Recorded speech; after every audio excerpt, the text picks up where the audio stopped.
விநாயகப் பெருமான், அதாவது முழுமுதற் கடவுளாகத் திகழும் விநாயகப் பெருமான். இவருக்கு பல நாமங்கள் உண்டு. விநாயகர், விக்னேஸ்வரர், கணபதி, வக்ரதுண்டர், ஹேரம்பர், சூர்பகர்ணர், இப்படி கணபதி, விநாயகர், இப்படி பல திருநாமங்கள் உண்டு.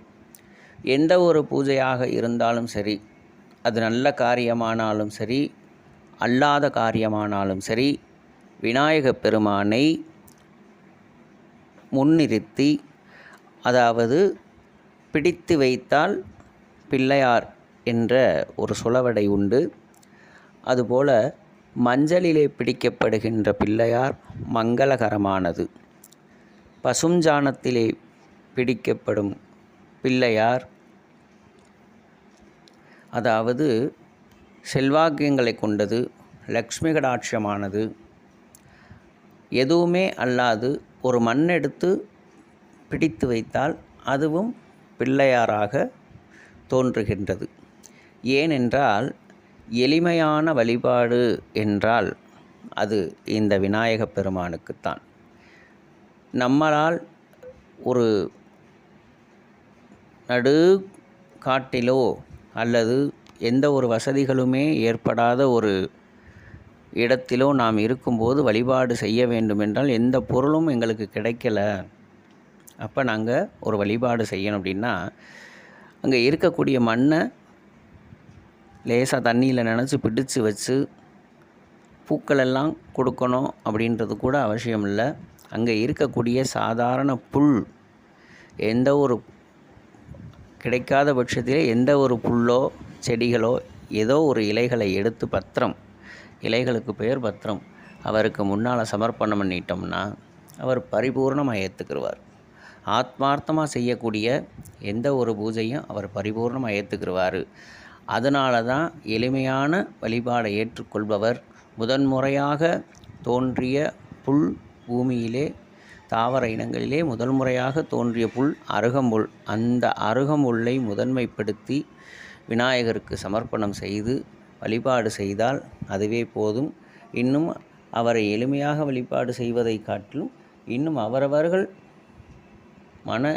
மனதிற்கு ஏற்றாற்போல எவ்வளவு சிறப்பாக வழிபாடு செய்தாலும் அதையும் ஏற்றுக்கொள்வார். அவரிடம் பாகுபாடு கிடையாது. ஆகையினால் இந்த விநாயகப் பெருமானுக்கு எல்லாவற்றிலும் விருப்பம் இருக்கும். இந்த விநாயகப் பெருமான் எந்த ஒரு காரியங்களை முன்னிறுத்தி, அவரை முன்னிறுத்தி நாம் வழிபாடு செய்யும் பொழுது அந்த காரியங்களை தடைகளை தகர்த்தெறிந்து அதில் வெற்றியை வழங்கி நமக்கு பக்கபலமாக இருந்து அருள் புரிவார். அது மட்டுமல்லாது இந்த விநாயகப் பெருமான் ஞானத்தை வழங்குபவர். ஞானம்னா என்ன அப்படின்னு கேட்டாக்க, நம்மளிடமே ஒரு சில அறியாமைகள் இருக்கும். அந்த ஒரு சில அறியாமைகளை நீக்கி இந்த வழியில் சென்றால் இதுதான் பாடம் என்பதை புகட்டி அந்த விஷயத்தின் முழு விவரத்தையும் தத்துவத்தையும் புரிய செய்வார். அது நம்மளறியாமல் அந்த காரியம் நிறைவேறும் பொழுது அது தெரிய வரும். அதுதான் விநாயகருடைய ஞானமூர்த்தியாக விளங்குகின்ற விநாயகப் பெருமானுடைய பரிபூரண அருள். ஆகையினாலே விநாயகர் வழிபாடு என்பது மிகவும் சாலச் சிறந்தது. இந்த விநாயகர் வழிபாட்டிலே ஒரு நாள் அது ஒரு காணொளியாகவே இந்த பூஜை இப்படி தான் செய்ய வேண்டும் என்று நான் பதிவிடுகின்றேன். அதில் அனைவரும் தெரிந்து கொள்ளலாம். நாம் என்ன பூஜைகள் அம்பாளை வழிபாடு செய்தாலும் சரி, சுவாமியை வழிபாடு செய்தாலும் சரி, முருகனை வழிபாடு செய்தாலும் சரி, முன்னே விநாயகப் பெருமானுக்கு மஞ்சள் பிள்ளையார் பிடித்து அவருக்கு தியானம் செய்து, விநாயகப் பெருமானை தியானம் செய்து, விநாயகப் பெருமானை ஆவாகனம் செய்து, பாத்தியம் அளித்து, அர்க்கியம் கொடுத்து, ஆசமணியம் கொடுத்து, இன்னும் அவருக்கு ஸ்நானம் செய்வித்து, வஸ்திரம் சாற்றி, சந்தனம் குங்குமம் தூபமிட்டு, மலர்களிட்டு அலங்காரம் செய்து, நிவேதனம் படைத்து, அவருக்கு 108 அர்ச்சனைகள் அவருடைய புகழாரத்தை மாலைகளாகச் சூடி, அவருக்கு இன்னும் நம்மளுடைய பூஜை முறையினை விரிவுபடுத்தி செய்யலாம். அந்த விநாயகப் பெருமான் பரிபூர்ணமாக நம்மளுக்கு ஞானத்தை வழங்குவார் என்பதுதான் இந்த சனாதனம் தர்மம் கூறியது. ஆகையினாலே இந்த விநாயகப் பெருமானுக்கு பரிபூரண பிடித்தமான கொழுக்கட்டை சதுர்த்தி என்று, அதிலும் தேய்பிறை சதுர்த்தியாகப்பட்ட அந்த சங்கடகர சதுர்த்தி என்று வழிபாடு செய்தால் நமது சங்கடங்களை எல்லாம் தீர்த்து விநாயகப் பெருமான் சகல காரியங்களும் அனுகூலமாக செய்து விடுவார். அதாவது காரியங்களை நிறைவேற்றி கொடுப்பார். அனுகூலம் என்பது நிறைவேற்றுவது, காரியங்கள் கைகூடி வருவது என்று அர்த்தம். அந்த சகல காரிய அனுகூல சித்தியர்த்தம் அப்படின்னு சொல்லி சங்கல்பத்தில் சொல்லுவாங்க. அந்த விநாயகப் பெருமான் சகல காரியங்களையும் நமக்கு அனுகூலமாக்கி தருவார். சனாதன தர்மத்திலே விநாயகப் பெருமானை பற்றிய நிறைய தகவல்கள் உண்டு. அத்துணை தகவல்களையும் ஒரு சில நேரங்களில் ஒரு சில சிறிய பதிவின் வாயிலாக நான் அவ்வப்போது தெளிவுபடுத்துகின்றேன். என்னால் இயன்ற அளவிற்கு இப்பொழுதும் சொல்கிறேன், எமக்கு எல்லாம் தெரியும் என்று அல்ல, என்னால் இயன்ற அளவுக்கு, என்னால் தெரிந்த அளவுக்கு ஏதோ உங்களிடம் பகிர்ந்து கொண்டிருக்கின்றேன். விநாயகப் பெருமானின் பல மந்திரங்கள் இருக்கின்றது. அதிலே விநாயகர் அகவல், விநாயகர் பஞ்சரத்னம், கணேச பஞ்சரத்னம், நிறைய ஸ்லோகங்கள் இருக்கின்றது. கணபதி உபனிஷத் இருக்கிறது. இதெல்லாம் சமஸ்கிருதங்களிலும் இருக்கிறது. ஏன் கைத்தல நிறைகனி, அதாவது திருப்புகளிலே அருணகிரிநாதர் கூட விநாயகப் பெருமானை வழிபாடு செய்திருக்கின்றார். இப்படி பல வகையான ஸ்லோகங்களும் பாடல்களும் விநாயகப் பெருமானை வணங்குவதற்கு உறுதுணையாக இருக்கின்றது. அந்த வகையிலே எந்த ஒரு பூஜையாக இருந்தாலும் விநாயகப் பெருமானை முன்னிறுத்தி நமது சனாதன தர்மம் அவருக்கு முன்னுரிமை கொடுத்திருக்கின்றது. இந்த விநாயகப் பெருமான் அம்பாளினுடைய தேகத்திலே இருந்து திரட்டக்கூடிய திருமஞ்சனம், அதாவது அவள் மஞ்சள் பூசி ஸ்நானம் செய்வாள் இல்லையா, அந்த மஞ்சளும் அவளுடைய தேகத்திலே இருக்கக்கூடிய